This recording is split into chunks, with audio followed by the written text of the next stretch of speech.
It's Megan and welcome back to my channel.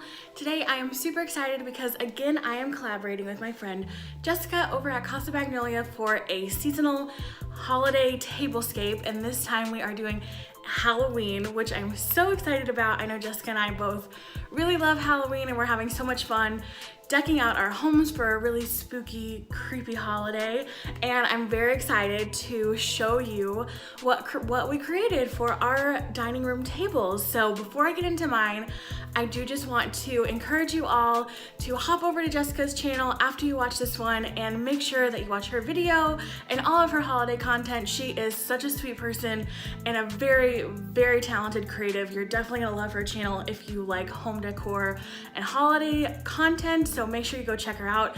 And if you are new and you are coming from Jessica's channel, hey, I'm Megan. Welcome to Colorful Megan. I also talk about lots of holiday content, lots of home decor, and I would love it if you would hit subscribe and stick around.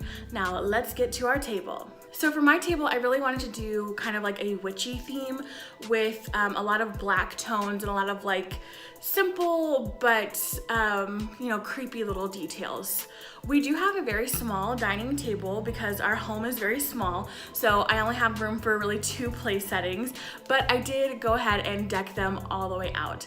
I started with a stoneware type plate from Target. It is from the Project 62 line. And then I went ahead and put on top a salad plate, which is white with a gold rim. I got those from Hobby Lobby a while back, but I love using them because that pop of gold metallic is just super, super classy. I really love how it looks. And then on top of that, I popped on a actual paper dessert plate from a party shop called Oh Happy Day, and I will link them below. But I really love this black and gold kind of art deco, very like geometric lines. It really kind of makes it upscale even though it's a paper plate, and kind of pulls all those dark details together. For flatware, I busted out some copper flatware, which I think is really pretty and kind of brings in more mixed metallics and some warmer tones. And I also went ahead and put out my smoky drinkware from the Dollar Tree, if you can believe that, and paired it with a clear vintage goblet. Both place settings got a little extra kooky with a little pumpkin place card. These are actually real pumpkins I picked up from the grocery store from Trader Joe's, and I painted black and white stripes, so they do have some weight to them. You could do it with foam pumpkins if you wanted to, but I do like these, and I'm actually using them on my front patio and throughout my home. I really love the black and white stripes this year, so I liked pulling it into the tablescape as well. And obviously, no tablescape is complete without a centerpiece, even a tiny table. So what I did was keep it really simple with a clean white cylinder vase that I put in some black faux flowers. These are from Hobby Lobby last year, I think. I really like these because they don't have glitter on them, but that's definitely personal preference. I prefer the matte black look, but if you want glitter, definitely go for it. And then I also put in some of these pumpkin type sticks. They're actually real, they're real sticks, and they have these real little pumpkin looking peppers on them, and I picked those up also at the grocery store at Trader Joe's. And I like how they kind of look very branchy and very witchy, and they pull in like a really cool hip pop of orange. It's the only real pop of color on this table, but I still feel like it goes with the whole vibe. And then also I included my favorite Halloween decoration that I always have year after year, which is black candlesticks and black taper candles. I almost never burn them because they're not very safe to burn. Those taper candles are always a fire risk to me, but I love how elegant and how creepy they look. You know, usually like when I had my fall mantle, I had a white taper in those matte black candlesticks from IKEA, but swapping them for an all black look really ups the creepy elegance. And of course, this is not really part of the tablescape, but I did move my dining table in front of my trio of frames, which I've swapped out to have phases of the moon, which I think is super cool, and I really love these for Halloween. These are not my everyday pictures in those frames, but I did swap them out for October, and I'll probably swap them out for something else for Christmas time as well before I put in the regular prints, because I love how big of a statement they make all together. But I did think that they made a cool backdrop for this tiny tablescape.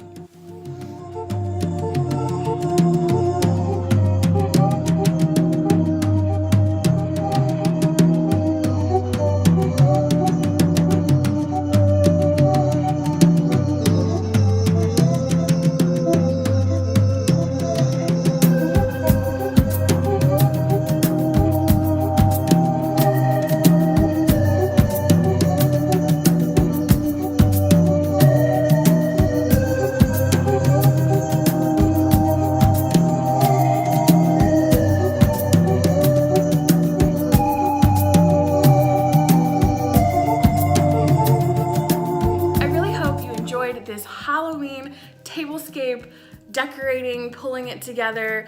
I really did use a lot of things that I already had on hand, and I really encourage that if you're putting together a seasonal tablescape as well.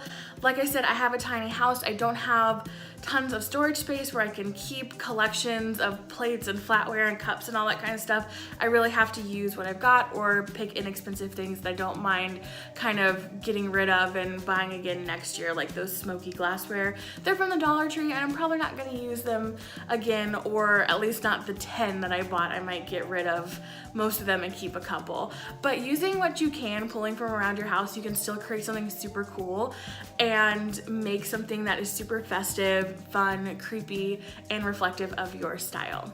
Make sure you hop over to Jessica's channel, Casa Magnolia, and check out her really pretty glam fall Halloween tablescape, and subscribe to her as well. She is amazing. You are not gonna regret it. I promise. She is a great person to be following on YouTube.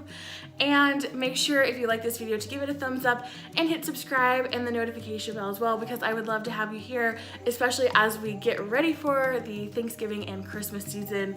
There's gonna be so much more fun stuff, and you don't wanna miss out. Another way you can keep in touch is follow me on Instagram at ColorfulMegan for more day in the life behind the scenes fun stuff, and I will see you guys in the next video. Bye!